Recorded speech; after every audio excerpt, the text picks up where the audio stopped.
What is happening, everybody? Welcome back to another episode of my ultimate spreadsheets. My plan is to put out a spreadsheet a week for 5 weeks, five top spreadsheets that you guys need. Last week I put out my liquor costings, my ultimate costing sheet for beer, wine, cocktails, everything. Hopefully you guys got some value out of that. I truly try to make a plug and play to sort of really figure out and work out everything. And I did a video like this. And so I wanted to do another one, this one. Now, with these five spreadsheets, some are going to be super easy for you guys to use and definitely applicable for the everyday bartender. And some spreadsheets like this one here is going to be for the owners and operators out there, the managers and stuff like that. And that's my break-even calculator. This one, I worked really hard on this one, to be honest. I even sent it over to my accounting professor at school, make sure that he gave me a few points, which were really, really great points. So I added a few things along with a few new formulas, which really just helped out because sometimes it's the bouncing around of formulas that really just throws your head off. But he gave me his thumbs up, which is great for you guys. So why is three reasons break-even calculators are really important. And I've been harping on this for a lot of owners and clients over the last little while about why the break-even calculator is so important to your everyday work life. And that is because a couple of things. One, if you're a brand new restaurant, you need to know exactly how much you need to make per day to break even, how much you need to make every day you're open to start turning a profit. Two, with COVID and the pandemic, we really had issues with everybody having to change their business model. People had to go to takeout. People had patios. People had reduced seating. It's always good to go back on this, see how you can cut your costs and shred some stuff, and then how that rolls down to your break-even point, because that's very, very important as well. And three, every 6 to 12 months, especially with the increase in costs, whether it be labor, whether it be linens, whether it be food cost, all these things. The reason why food costings of your drinks and everything is so important, because things go up, some things go down, but to recost everything and actually know where your profit is coming from is very, very important. And so those are the three reasons why break-even calculator is super, super important. Now, I did a ton of research. I looked everywhere for like a really good plug-and-play break-even calculator. I found a couple that were decent, but at the end of the day, a lot of the times they ask for sales. And this is where it sort of falls down, because for those first two things that I said, if you're starting to open a restaurant, you have no idea what your sales are. Now you can do a bear and bull market and your highs, lows, and all that sort of stuff, but really you don't know what your sales is going to be. 9 times out of 10, you do have a little bit more of an understanding of your fixed costs, which is super important, and you have a bit of an understanding on your variable costs, which is super and super important as well. Because if you understand your fixed and your variable costs, really you just need to apply how much per head spend you want to get from your guests, and it can tell you everything. So I looked around and I couldn't find anything. So this one, I really want to make it plug and play. I didn't want to get too super accounting-y with you, because a lot of people who are getting in the restaurant game aren't CPAs. And so that was one of my conversations I had with my accounting teacher. It was that, listen, I get all these things and it's making my head spin, but like for the average restaurateur, the average owner, I want this to be so simple and so easy that it's just like and you can literally pull stuff from your income statement, from your profit and loss statement, all your information. If you've been open for a couple of months, you can put into this. And so I pulled a whole bunch of stuff from that. So let's kick it off. So obviously we're just doing a time period of 30 days. You can do 31 days. Not a big deal. So how many days you're open? Let's go for 5. And I can't really put in a lot of figures into this one because there is so many figures to put in. So you're open 5 days a week, which works out at 21.7 days a month on average, because there's 4.34 weeks every month. So that number is just 4.34. Now, this is where it gets a little bit interesting, because to do your variable costs in a true way, it has to be on total sales. And a lot of us as restaurateurs, we don't look at our food costs as total sales, and we don't look at our drink costs and total sales. We look at our food cost against our food sales and our drink costs against our drink sales. And so this is where this little 4 lines sort of fixes a few things. So what's your food and sales mix? Food drink mix is how much of your total revenue is sold in food. So let's say 65%. That makes life easy. As you can see, the drink sales mix drops in straight away at 35%. What's your food cost? Now, I'm just going to plug in numbers. I'm not going to go with budgets and stuff. 33%. And what's your projected drink cost? 25. So we've got our sales split. Simple: food, drink. I'm not going to break it down to beer, wine, all that sort of stuff. Food, drink. If you use my costing sheet, it actually will work out exactly what your overall cost should be. But if you've been open for a little while, this is where you're going to find some stuff too. But the costing sheet actually does a theoretical or projected budget of where your sales are going to be and what your overall will be based on your sales mix. So if you want to be a cocktail bar, it can be X. If you want to be this, it can be Y. So take a look at that spreadsheet as well. I'll put a link to the last episode there. So right now we've got what our sales breakdown is going to be. So now we've got fixed monthly costs. Now I pulled this from a couple of P&Ls and a few individual income statements and stuff that I've had in the past. And I pulled a lot of these. I really wanted to break it down so you really understood your fixed costs very, very, very well. Now, there is one that I'm going to highlight, the Contingency Fund. This one actually came from Shawn Finter. I'm going to give Shawn a massive shout out. I highly doubt that he watches my videos. But Shawn Finter from Barmetrics does a fantastic job at pushing for a contingency fund. Now, you can do a percentage of your gross sales, or you can just do a dollar figure that every single month you put X amount of dollars into a bank account for contingency.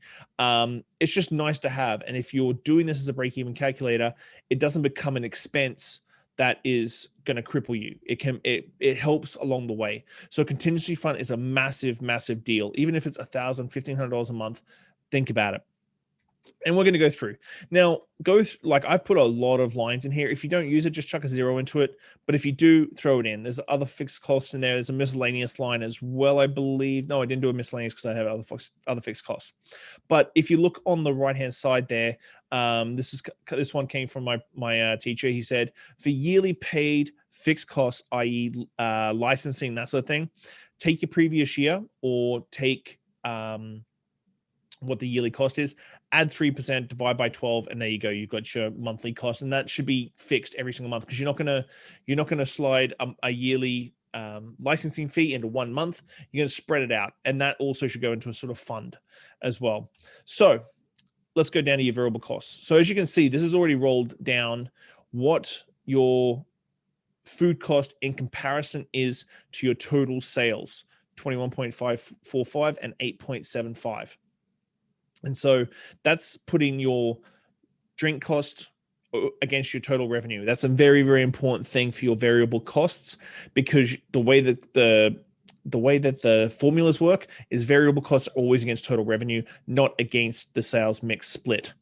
Hourly labor. Now, hourly labor is increasing. This is where you should be really rejigging it. Now, one thing, now this is a hard one because I didn't want to put any figures down because it's difficult, because every province in Canada has different government taxes and contributions. Same thing with the US, and that's where most of the people that are doing it. So have a good research of how much actually on top of the hourly is going to CPP or EI and MSRPs and stuff like that we have here in BC. It changes from province to province, state to state. So do some research, because chances are when you say you've got 20%, you're probably about 25% overall.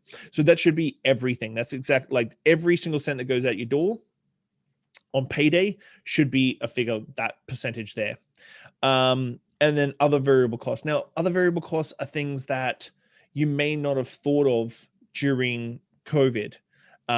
You've got certain, not laundry up here. I'm just trying to find it here. Sorry. So cleaning and supplies. So cleaning supplies, you may have a baseline for your dishwasher and stuff like that, but your variable costs may be hand sanitizer.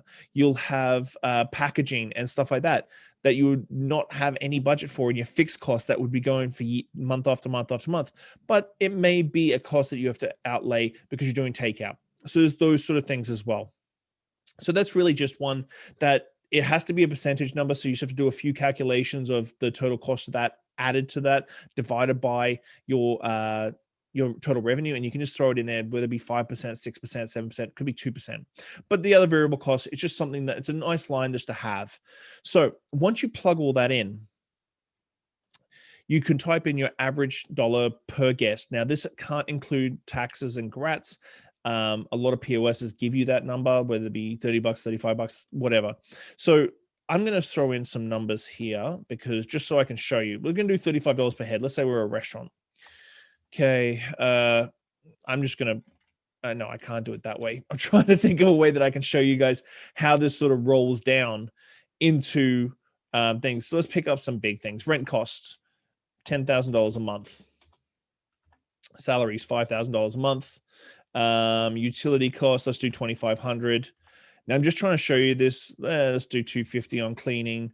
Glassware, dishes. You have a horrible dishwasher that breaks a lot of dishes, or a horrible bartender that drops a lot of glassware. Licensing and permits, $2,500. So let's just say that's a nice little round number for fixed costs over the month, $20,750. Hourly labor, let's throw that up at 33% because you've got a big kitchen, and let's just chuck in a 2% variable just in case you've got some extra expenses over the next 6 months that you may not have for the 6 months after. So we're looking at 65.2% variable cost, 35%, $35 per head spend. And so that rolls down and lets you know exactly what your daily sales need to be every day that you're open. Yep, every day that you're open. So $2,800. You have to obviously do 79 covers to make that work at $35 per head. And so, yep, I'm just checking my math as I go. Sorry, guys. So you got to see 79 covers, $2,800 a head, done, and then your average monthly sales. And so this can really lay out, like I've highlighted all the numbers that just roll in. So you should be able to just roll in onto a classic P&L or income statement, roll those figures in, roll down some numbers from your costings and your projections, and you can give yourself a really solid break-even point. Now, this is not rocket science. This is not exact. There's always going to be variables in these numbers, but I think this is the closest thing I can possibly build for you to really make it worth it, to really show you exactly what you need to make on a daily basis. Because a lot of people always talk about undercapitalization and going into business not knowing. The break-even point, I believe, is one of the most important numbers you need to know when you're going into opening a business. So many places I talk to and they're like, oh yeah, we signed a lease for X amount of dollars plus triple nets, which should be the rent cost should include taxes and triple nets. That should be every single dollar that goes out of your business for rent. So triple nets, strata fees, anything like that. So really knuckle down on everything. Like, don't think that 20% because you just times your hourly rate by the hourly rate by how many hours someone works. There's a whole bunch of costs that get attached to that. So you want to look at every dollar that's coming in. That's what that top line is. Every dollar that's going out, that's the bottom bit. And it's going to tell you exactly what you need to make on a daily basis to make your break even. Guys, I hope that helped you. I've got goosebumps thinking about this. This was a really fun project that I loved doing this one, especially. I really just wanted to do this so that more restaurateurs out there, if you're trying to open a restaurant or your existing restaurant or you've pivoted, can completely and utterly understand where they need to be to make the money they need to make and what they need to get rid of to make that money. So I hope this has helped, guys. Obviously, if you need to hit me up, you can hit me up on social media, Instagram, Facebook, anywhere. I'm going to put my text number for my community app as well up on this. You can text me directly. I can help you out. Thanks as always for support, guys. Hope this helped. Cheers. Bye.